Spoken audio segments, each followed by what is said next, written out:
How are you? Man, you know, I think I can admit that for me right now, life is a bit of a struggle, professionally, personally, but one foot in front of the other. Got to keep going. Absolutely. Gotta keep going. You ready to start the show? Sure thing.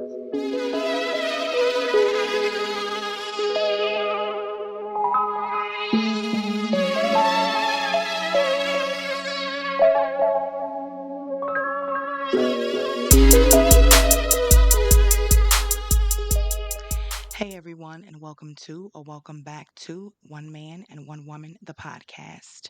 I am one half of your co hosts, Tara Michelle. And I am J. Flan, and I don't, we just talked about like what we were going to talk about for this show, and then coming in and you asking me how I'm doing. I don't know. I'm thinking maybe I might have to hijack the topic.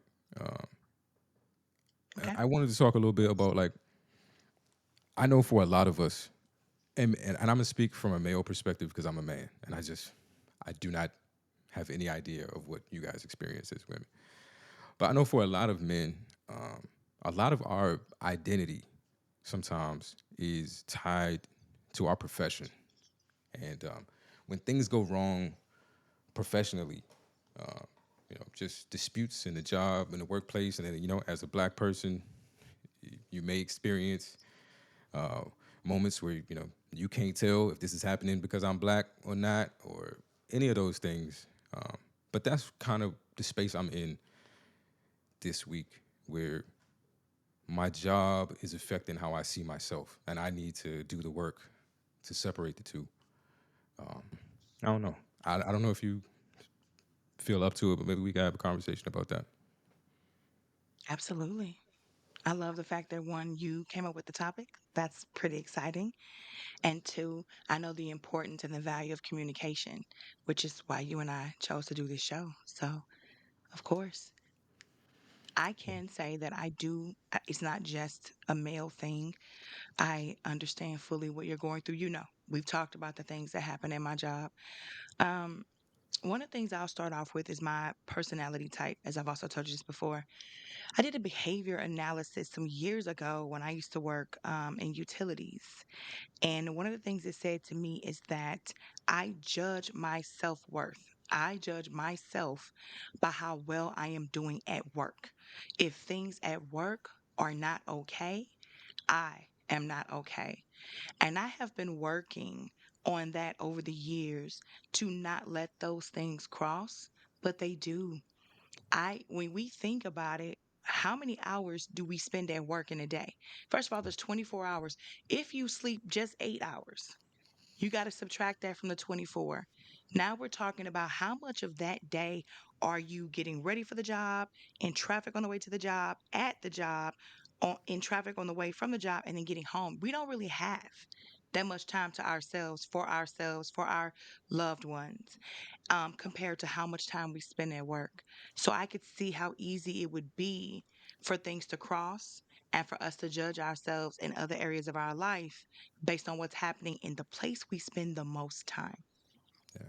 And and similar to what you were saying, I've been doing a lot of introspection this week, and it's crazy how my job could put me into this place. But um, I know one of the issues I've discovered is that I was told.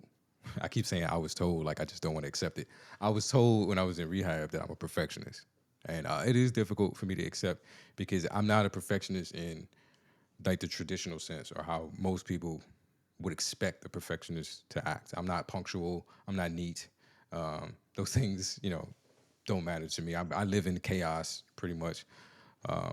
But the perfectionist side of me likes structure and it likes rules. And you've heard this from me, TM, when I talk to you. Like I want to know the rules to the game. Like just tell me how to play the game, and I'll play the game. You give me the rules, I'll play the game. But that is me. I want to know what the rules are, and then I expect the rules to be followed.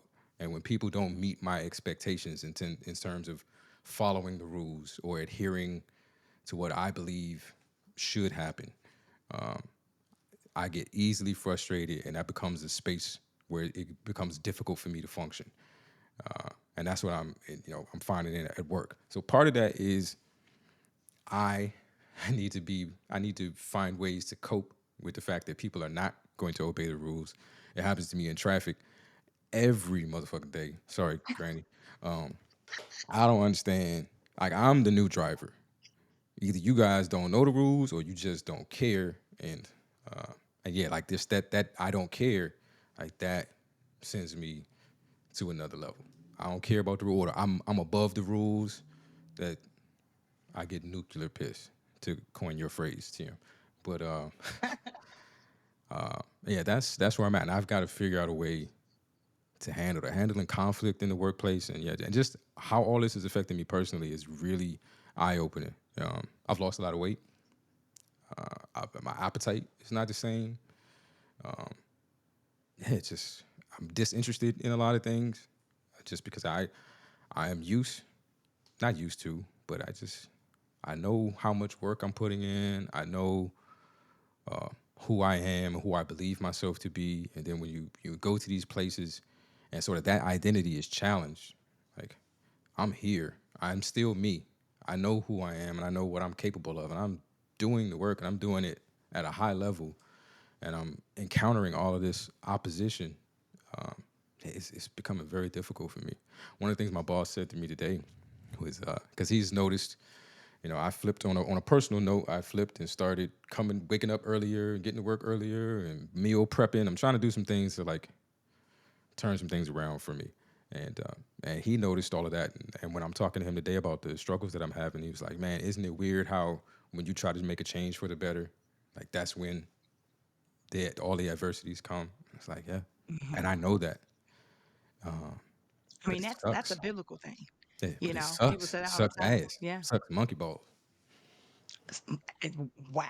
Okay. So I can definitely attest to the fact that you love the rules. Remember we were trying to start this show and I had some, I was like, I want this to be something people can listen to in the car when their kids are in the car. So you came to my like cousin. And you was like, okay, give me the rules. What words can I say? What words can I say? And it was just so funny to me because I didn't mean to be so strict. It's like it's not like we can't slip up or use colorful language every now and then, but it can't just be a massive onslaught.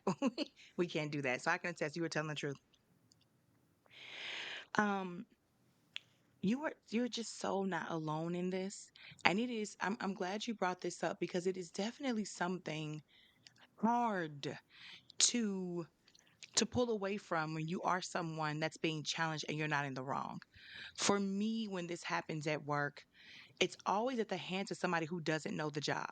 The most frustrating thing in the world to me is when you don't have to deal with this, but you want to tell me how to handle it, or you don't want to listen to me. You just looking at a bottom line, whether it's money or whether it's a deadline. And getting the stuff done right doesn't seem to matter to you at all. You just want to be able to say it's done and move on to the next thing without it being clear, concise, correct, or anything. And I'm not really sure even myself how to separate the two. But I think the most important thing for you to focus on is the fact that you know the job. You know your job. You know that you are doing everything in your power in the correct order, in the correct manner. And we have to learn how to set up a wall regarding people who don't. Like I should never give you the power to piss me off, or make me feel any kind of negative way when I mean, for, all intents and purposes, are an imbecile when we're talking about this subject matter. Or you're someone who doesn't want to be accountable when you screw up. And so now you want to place blame on me. It's frustrating. As an adult, I still haven't figured it out. I think I give good advice to my kids, but right now I'm not even able to come up with none of it. So it must be BS. But I think this is a good topic because I know so many people are affected by this.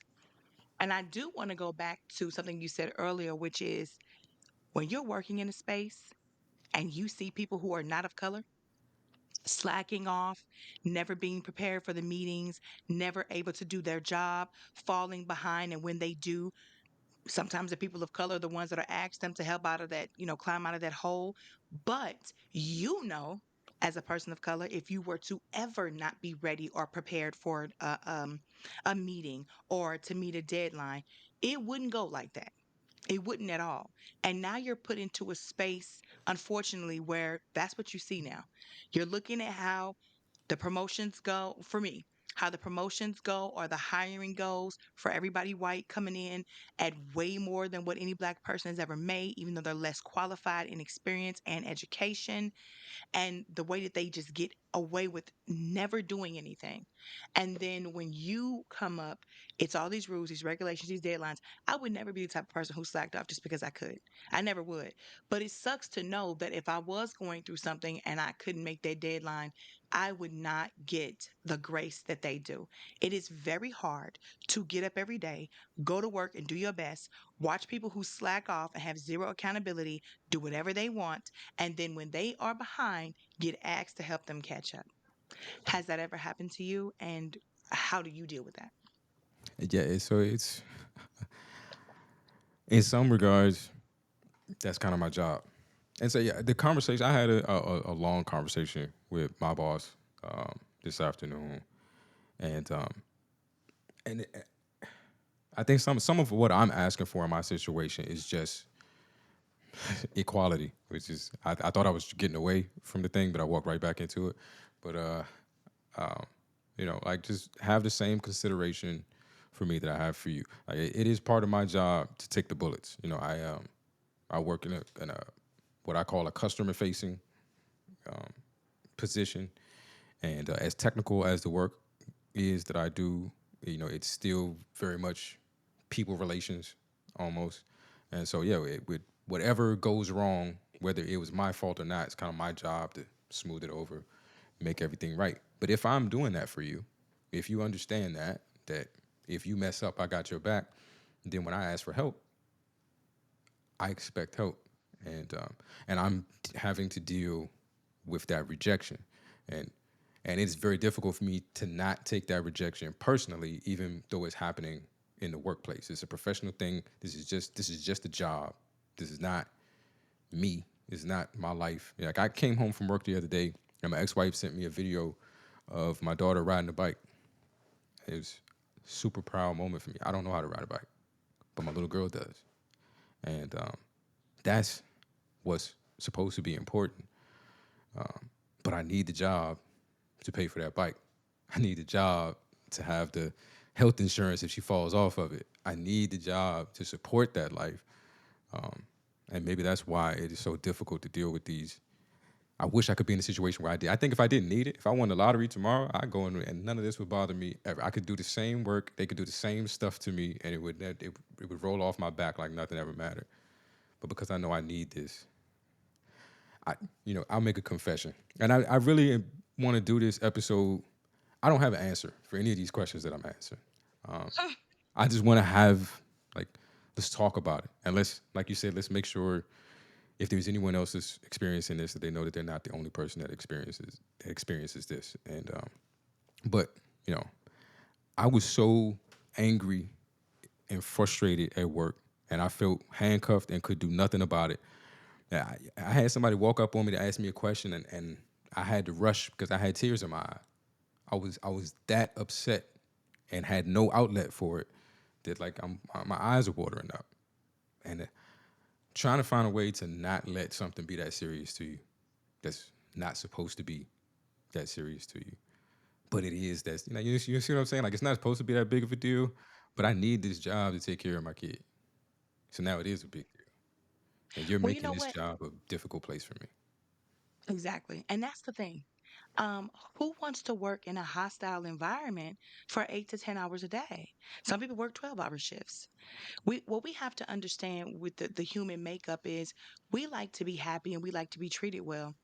If you're the type of person, and I know you, who treats people with respect and you're honest and you're hardworking, and that's not what you're met with, or when you are given tasks and again, deadlines, and the people who should back you up in that don't, where is that frustration supposed to go? because now the job that you need to take care of your child and yourself is being threatened because you're not given the tools that you need to be able to do the job successfully. People expect you to just pull some things out of the air and make it work with no support. It's not fair. It does not feel good for people to live and exist in a place and a time where there's no respect, no accountability. You have your own set of rules. Again, meanwhile, you're watching people who don't look like you not have to deal with that. It's your job should not affect you in a negative way because your job shouldn't be a negative place. You shouldn't have to deal with those things. But when you are dealing with those things, it is not so easy to be somewhere so many hours a day. And then when you clock out, all of a sudden that stuff doesn't matter anymore. You know why? Because you know you have to go back again tomorrow and that same problem's going to be there. And the same lack of support, lack of accountability, and lack of everything else you need from everybody else is still going to be there. But you don't have the luxury to behave the same way. Not only because they won't let you, but your own personal accountability won't allow you to. So, again, I understand life isn't fair, but when I'm saying you have to deal with being at work 40 to 60 hours a week, and this is the type of environment, it's not healthy. It's not healthy. I think therapy comes into play, meditation comes into play. None of these things are easy, quick fixes. This is work that you have to put in. So now you're thinking, I go to work and I work hard, and now I got to come home and work even harder to undo what work has done to me. When do I get to rest? When does it become easy? When does Yeah. it become enjoyable? That's the question. And yeah, these things just they take a toll on you, even when you don't sometimes recognize it. You know, a lot of us are on autopilot. A lot of us are just we get up and we go to work every day because that's what we did yesterday, and it's normal. And yeah, we aren't listening to ourselves or listening to our body or listening to any of the things because it has to happen. We have to get it done, so we get it done. We push everything to the side and we get it done. But I'm learning right now, and I knew this already that yeah, if you don't pay attention to yourself, your body's gonna. You are not. We are not our brains. We are Mhm. passengers. We are aware of this thing, and when this thing decides it needs something, fuck what you talking about. We about to get. If you when your body decides I need to rest, you're Yes. going to rest, You know, I know it. whether you want to or you don't. So you could. Exactly. We might need to tap in and just tune in with ourselves, and and that's so elite. It feels elitist to say because I know not everybody has that time. Absolutely. I again, you say all the right things like, okay, when you're stressed, you need to journal, you need to write about it, you need to find someone that you can talk to, whether it's a therapist, a best friend, your lover, whoever. You need to meditate, like I said, maybe do some yoga, go for a walk. There's all these things that you can do, but if you don't master that concept, of ruminating and thinking about the negative, if you cannot clear your mind and get into a space where you don't take those things personally, it's an uphill battle. And again, I can't get away from the fact that it's just so unfair. It's so unfair that there are two set of rules for black people in general in our lives, and for women and for men. There are some spaces where men are just not wanted or liked. There are some spaces where women are not appreciated or wanted or taken seriously. And there are spaces where, because of the color of your skin, you're thought of as the help. You don't get the same respect. You don't get the same raises, the same advantages, the same anything. And it's a hard space to be in. For me, working where I currently work, um, there's a lot of, you know, um, office politics, and I'm going to promote my best friend who's completely incompetent and give her this job and give her the highest raise, and then have black people train her. And the people who actually are competent in the job who apply, we're gonna. This happened to me. I was barred from even applying and interviewing for a job. I've worked at the job longer than the girl that got it. I just don't smooth. What is it, smooth or whatever? I don't Yeah, do that fake stuff. I'm here to work. I should get the job because I'm the most qualified and I currently do the freaking work. But you create a position out of nowhere, max it, and then give it to somebody, and then come to me and say, "Now you trainer." I bet you I won't. Yeah. I bet you I will not. Sometimes I get into a headspace with this is the first time I've ever behaved this way, but I got into a headspace where I just wasn't going to let anybody use me that way, disrespect me that way. I went through the grievance process, filed my complaint with the EEOC, and I'm still waiting to see what happens with that. I felt like I got to a point where I needed to stand up for myself because the white women running the department are outright racist. Nobody's going to stop them because they're all a clique, and I had to save me. And so Yeah. now when you think about that, because of how this was handled and how I was treated, I think I cried every day for 2 months. I cried at work. I cried at home. I locked myself in my room. My kids needed their mom, and I didn't have the energy. I wasn't cooking anymore. I wasn't doing anything that I loved to anymore. I was completely depressed because I believed in this job. I knew my department needed a win. This would have made everybody's jobs so much better because of how it was set up, and they gave it to somebody who didn't even know the first thing about logging into the system and then told me told me to train her where I wasn't going to get any credit or extra pay. Let me tell you something. Not this girl, not at 44. You might have been able to pull that stuff when I was in my 20s and I was scared. No, I know my worth. I know my value. I fought back. A lot of people don't have the luxury to do that or um the mindset. They don't want that kind of trouble. They don't want to be ostracized. But this is a hostile work environment. I felt like if I played the game with them, that I was just letting them know it was okay to do that and to roll over. So you have options. You can learn to train your mind to not let this stuff get to you. You can fight back. You can quit and find another job. What we can't do though is allow this hurt to take our minds and our health. Yeah. That's what we can't do. We can't be losing a lot of weight. We can't be crying every day, all day. We can't become a recluse when we have children and families that need us and to take care of. That's the one thing we can't do. Yet sometimes it's the one thing that just feels the most bearable because we're not paying attention to the losing of the weight. We're not paying attention to the recluse. It feels comfortable to be alone and ruminate in those thoughts because that's what a trickster depression is. Gets a hold of you and you feel like that is the comfort spot. And then sometimes when you realize how deep you're in it, it's really hard to get out of it. And I like doing episodes like this because for me, a lot of times, just if I say it out loud to another person, I process it differently. And I'm hearing some things in what I'm saying and what you're saying that are providing me some clarity. I want to touch on something you said. I've I want some women at my job. It's a sausage factory on my team, and I'm sick of it. Uh, if you are in IT and you are a woman in the Austin area, like, I don't know, shoot me a message or something. Like, I can't make any preferential treatment and hire a woman specifically, but I apply, please. I want to interview a woman. Something. That sounded wrong, but It really did. that sounded wrong. Well, I'm just saying, like, we could use. It's too many dudes. Anyway, I mean, but you've had women at your job and they just as messy as they can be. So be I careful didn't what you hire wish them. for. That's a I didn't different hire kind them. of headache. I didn't hire them. I didn't hire them. So Be careful what you wish for you because come that work for brings a me, whole different breed of crazy. you come work for me, I'll take care of you. And then yeah, and as you were talking, like I was thinking about that. You know, I would like to get a woman on the team.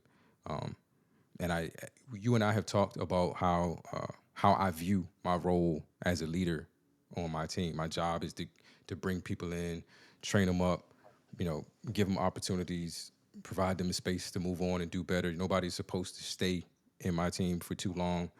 And as I was thinking about that, it's like sometimes I think sometimes we see people that look like us at the job that are playing along, and we think of them as Uncle Toms or like they're placating or they're just making do and they're making the situation worse. Sometimes some of us, and I'll put myself in that regard because end of the day, I'm probably gonna have to play the game. But there's some of us that are playing the game to get to a position where we can change it. We can't change it from where we currently are. And fighting it from where we currently are is almost futile. So there are some of us that are playing. Yeah, we go and we put the smile on and we do the dance and maybe we shuck and jive because we're trying to get to a point where we can change it. I'm making some opportunities for people where I am now, but there's more I could do. But to get there, some sacrifices I got to make. You're 100% correct. And this is why in this world, we need all the kinds of people. We need the people who are going to fight back at every position. And when you have the leverage, sometimes you don't have the leverage to do so. But if you are the only person in the company that can do some stuff, hey, sometimes that is your opening to be able to make some changes at your level. And then you're right. There are some people who, say, okay, this isn't that bad. I'm going to go along and get along until I get there. And then I'm going to break down those, that glass ceiling or whatever it's made out of, and I'm gonna change something. We need it all because we can't just always have to wait till we get to level 8 out of 10 before we can do something. We need people working and getting together and making change at every single level because everybody needs the help, everybody needs the assistance. um I just the, say that the not to harder part judge of those this. people that you see playing the game, and shame on the people who make it all the way to the top playing the game and then forget about us. Facts. I mean, and that's worldwide. It's just like the people who make it out of the hood and never return, never invest any money in where they came from, in the schools and the kids and anything. And that's just a worldwide thing. People a lot of time crab in a barrel. A lot of times people are just like, I just, this is life. I'm black. I'm going to be treated this way. Nothing I can do about it. And to people, to like you said, to someone with my personality type, when I see people like that, I definitely don't want to deal with them because I can't get a read on you. If I don't know you personally, I'm definitely looking at you, and I'm not going to say like an Uncle Tom because I don't think people understand the story of Uncle Tom, but I'm definitely looking at you like a whole coon. Like I'm not feeling it at all. If I know you and I know your strategy, then cool. If I don't, I'm still not talking about you. I just don't mess with you because I don't know why you're there and what you're doing. I've seen so many black people get into a position, think they was doing something, and turn on every black person lower than them. I've seen it way too many times. So I'm just gonna mind my business. That's what I do at work now. I mind my business, I do my job, you act a fool, and we're gonna handle it accordingly. Employee labor relations, let me holler at you for a minute. Cause y'all need to get this person. This person does not seem to understand how to treat human beings and the fact that they are not God because y'all gave them a 5 cent raise. Like, stop playing with me. So I would just like to work somewhere where my effort and my ability and all of that is taken into account, not my skin color. My current, the person who runs the department that I work in, told me, "You're very smart. You're so intelligent. Your ideas are great. But what you are lacking is the ability to play the game. You need to make the leadership and the higher ups think that your idea is theirs and show them how much they're going to benefit from it. And then maybe you'll get somewhere." That type of talk pisses me off. Call me a rebel, call me whatever you want, because if I'm coming to you with the facts and I'm showing you the way that that's going to build morale, the way that it's going to help your employees, unless you are dumb, you should know the happier your employees, the better the work they're going to do. The happier the workspaces. People want to work for you and get paid to work. But you keep making this a hell, this place hell, and you keep picking on people of color. And every new hire, because all the people of color are leaving, you whitewash. You have not thought about bringing a person of color in here. You haven't thought about bringing a man in here. we, our office is the opposite of yours. We have, like, now we're up to three, but at first, and for my specific department, it's one. If you combine everybody from the first floor and the third floor, then we end up with three. But baby, let me tell you, it was hard to get them in. One of them is a white man, one is half white, half Filipino, and the other one is black. One black man and the whole department of good 50 people or whatever. You know what I'm saying? So to me, it's, I can't stand by and let you act a fool with me.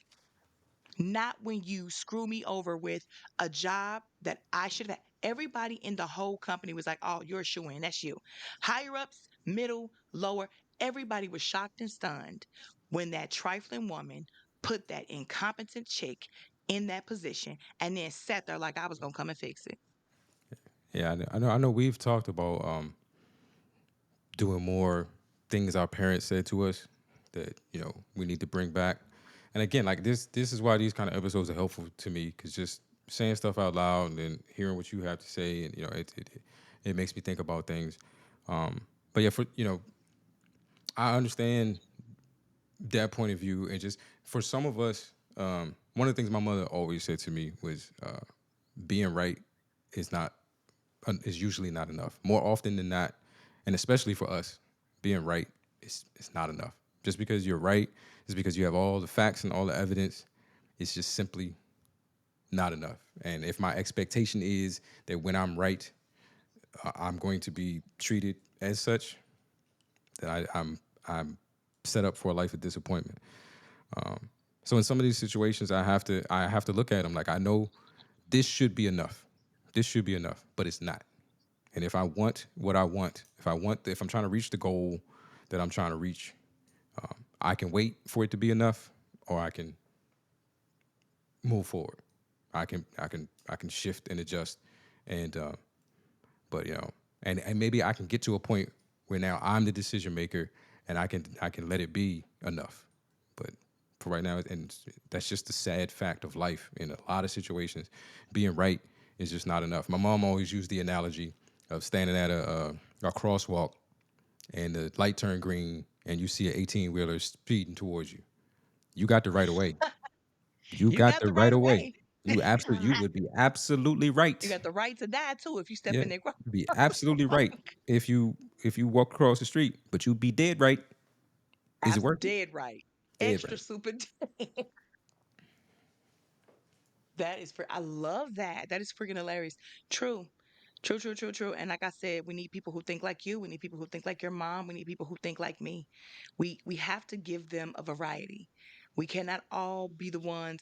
And sometimes not the long game. I don't want to run my department. I don't want to deal with the headache of having to baby and pamper leadership. I just if the game is to take my idea and convince somebody else it's there. I like credit too much. Yeah, you got it.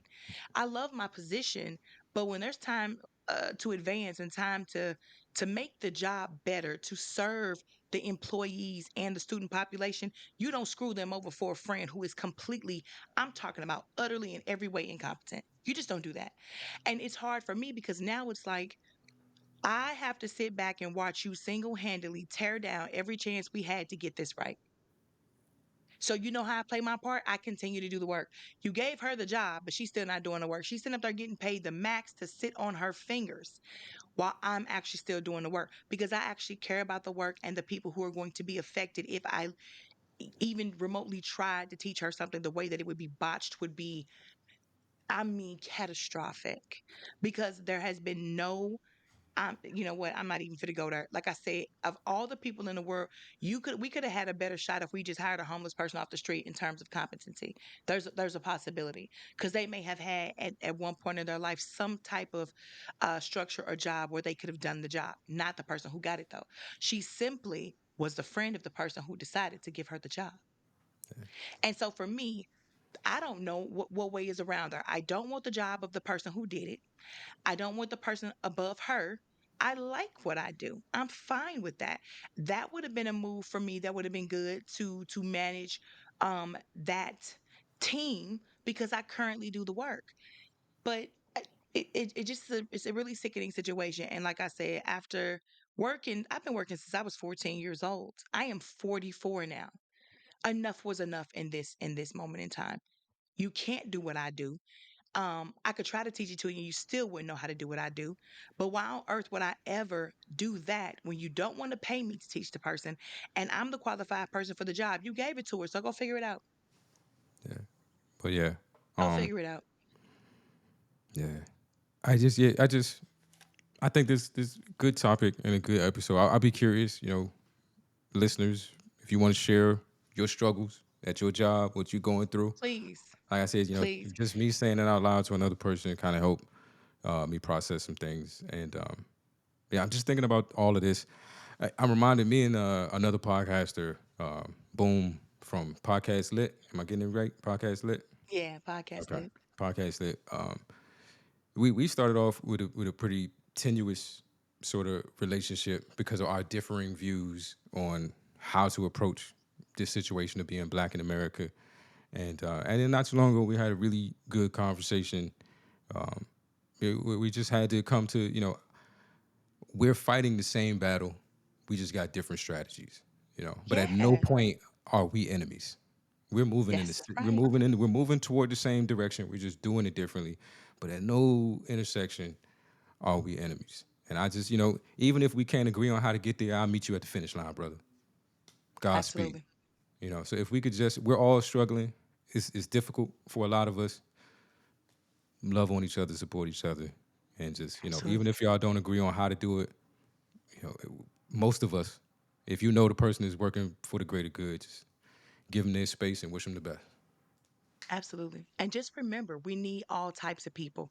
We need the fighters who are going to take the shortcut. We need the people who are going to, do it the long way and play the game. We need people playing checkers and chess. Understand that, especially as people of color, especially as women, um, we have to figure it out and we have to navigate in a way where we don't take ourselves out in the process. Understand your mental health and your physical health, your emotional health, your spiritual health, all those things matter. If it's too toxic, find another job. If you cannot play the long game, it is okay to leave because you have to be okay for yourself, for your family, for all your loved ones. You have to be okay. So don't let a job stress you out. Don't let a job affect you in a way that the people who love you and need you and count on you can no longer count on you, can no longer reach for you. The job isn't worth it. Try your best to find some avenues through communication, journaling, meditating, therapy. I don't care. Figure it out. Come talk to us in the comments. We'll respond. You can find us on YouTube, One Man, One Woman. You can find me at Opinionated Sense on YouTube or on Instagram, Opinionated_Sense, Jada Flan, Jared Flanagan, all of them. You can find us. Come talk to us.